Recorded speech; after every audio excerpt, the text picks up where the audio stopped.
김보엽 기자, 오늘 주제는요. 금태섭 탈당 예고된 수순입니다.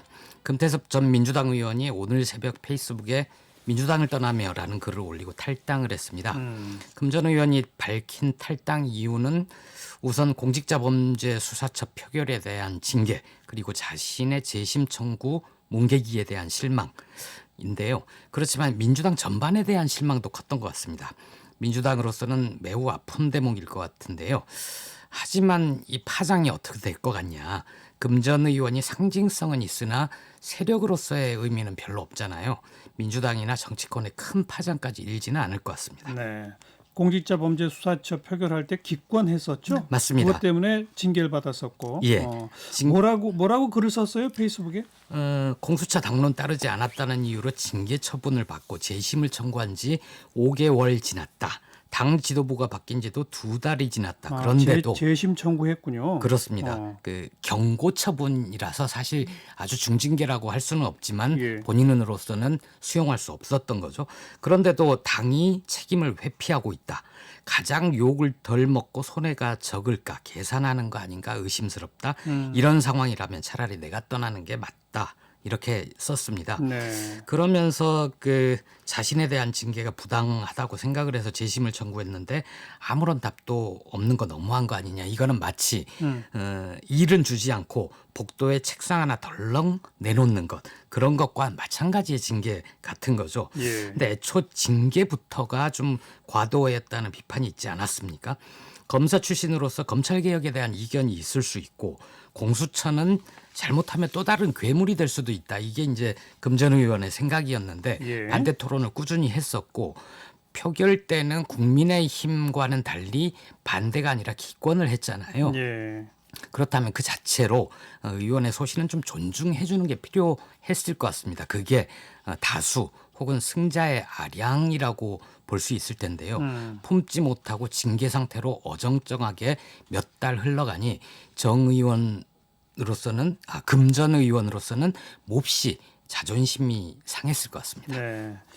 근데 그것뿐 아니라 민주당 문화 전반을 비판했다면서요? 예, 예전의 유연함, 겸손함, 소통의 문화 찾아와 볼 수 없을 정도로 변했다라고 했고요.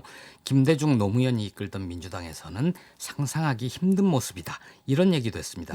그리고 이런 모습에 대해서 건강한 비판이나 자기 반성은 내부 총질로 몰리고 입을 막기 위한 문자 폭탄, 악플의 좌표가 찍힌다. 많이 당했다는 거죠. 예. 그러면서 이런 얘기도 하는데요. 여야 대치 와중에 격해지는 지지자들의 심정은 이해할 수 있다. 하지만 당의 지도적 위치에 계신 분들마저 그게 양념이니 에너지니 하면서 잘못을 바로잡기는커녕 눈치를 보고 정치적 유불리만을 계산하는 모습에 절망했다라고 얘기를 했습니다. 네. 원래 정당이란 좀 시끌벅적한 거 아닙니까? 큰 틀에서는 하나의 움직임을 보여도 당내 당도 있을 수 있고 당내 의견 그룹들이 다양하게 치고받는 역동성이 좀 살아있어야 됩니다. 주류, 비주류도 항상 있고. 그렇습니다. 일반적으로 그런데 민주당은 노무현 그리고 열린우리당 학습 효과 때문에 이해찬 대표 시절부터 다른 목소리들을 좀 철저하게 통제를 했습니다. 그게 뭐냐면 이제 노 전 대통령 탄핵 역풍에 힘입어서 2004년이었죠. 여당이었던 열린우리당이 당시 152석으로 과반을 했거든요. 네. 그런데도 국민이 체감하는 개혁성과 내는 데는 실패했었죠. 당시 초선 의원이 108명이었거든요. 근데 각각 제 목소리를 내다 보니까 108번뇌라는 별명까지 붙을 정도였었습니다. 예. 이제 당시 떠올려 보면 겨우 대통령, 의회의 권력만 바뀌었을 뿐 사회 전반적인 기득권 세력은 그대로인데 결국 바꿔내지 못하고 질서 있는 개혁을 실패를 한 거죠. 그래서 예. 총선에서 이번에 승리하고도 이해찬 대표는 열린우리당 시절 교훈은 잊지 말자 이런 얘기를 했었습니다. 그래서 친문 대 비문 혹은 친문 대 반문 이런 갈등이 표면화되지 않고 관리가 된 측면이 있었죠. 이낙연 체제 들어와서도 그렇게 되고 있습니다. 네. 또 금태섭 전 의원은 그 일종의 정치권에 들어온 팬덤 문화 예. 이걸 또 좀 비판했었잖아요. 예. 금전 의원은 일단 지지자들의 심정은 이해한다라고 얘기를 했습니다. 그런데 문제는 이 팬덤 정치, 팬덤 문화가 장점도 있지만 폐해도 있는 만큼 적당한 어떤 선을 유지하는 게 필요한데 일부 정치인들은 그걸 즐기면서 오히려 부추기는 행태를 보이고 있다는 거죠. 예. 금전 의원은 그걸 비판한 겁니다. 아마 금전 의원은 정치하기 전까지 평생 욕 한 번도 안 먹어본 사람 같은 그런 이미지 아닙니까? 그런데 검사 시절에 그래도 욕 많이 먹었겠죠. 내부에서 비판을 많이 받았죠. 예. 그 수사 잘 수사 받는 잘 법, 받는 뭐 법 이런 책도 거 내고 그러면서 예. 검찰에서 사실 뭐 축출당한 거 아닙니까? 예. 그렇지만 그건 비판이고 어느 날 평생 먹을 욕을 한꺼번에 욕을 먹게 되면 아마 좀 표현이 그렇지만 좀 빡돌 겁니다. 금전 의원도 공수처 때 혹은 진중권 씨를 고소한 김용민 의원 비판했을 때 욕 무지 많이 먹었거든요. 네. 그냥 이게 욕이면 한 귀로 흘리고 말 텐데 이게 이럴 때 욕하는 사람들 보면 과거에 이런 일 뭐 다 들추어내 가지고 인간적인 모멸감을 주는 수준입니다. 예. 그럴 거면 차라리 당을 나가라 이런 정도는 점잖은 수준인 거죠. 예.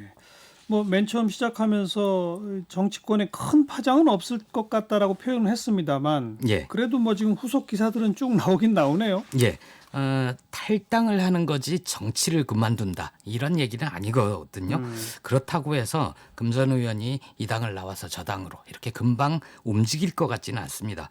말씀하신 대로 후속 기사 중에는 금전 의원과 김종인 국민의힘 비상대책위원장의 인연을 거론을 하면서 마치 내년 4월 서울시장 선거에 어떤 파장이 있을 것처럼 썼던데 김종인 예. 현 국민의힘 비대위원장이 2016년 때는 민주당 비대위원장이었잖아요. 맞습니다. 그때 영입돼서 국회의원 된 사람이 금태섭이란 예. 말이죠. 그- 그런 인연 지금 얘기하는 거죠. 예. 그래서 김종인 위원장도 뭐 만나볼 수 있다. 그리고 영입 질문 나오니까 본인 생각도 모르는데 뭘 이렇게 그 얘기도 했습니다. 근데 금전 의원은 제가 보기에는 당분간은 좀 숨고르기를 할 것 같습니다.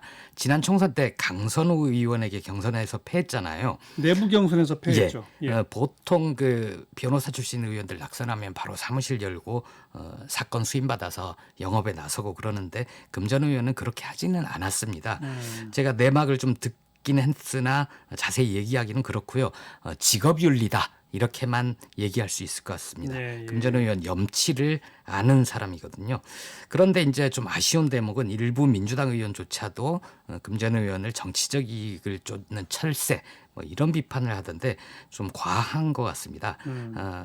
비슷한 처지에서 소신 발언을 많이 한 박용진 의원은 탈당 동의하기는 힘들지만 비판은 새기겠다 이런 얘기를 했고요. 예. 이낙연 대표도 아쉽다. 충고는 마음으로 받겠다 이렇게 얘기를 했습니다. 좀 넉넉한 마음으로 비판을 품어야 될 것 같습니다. 뉴스 사이다였습니다.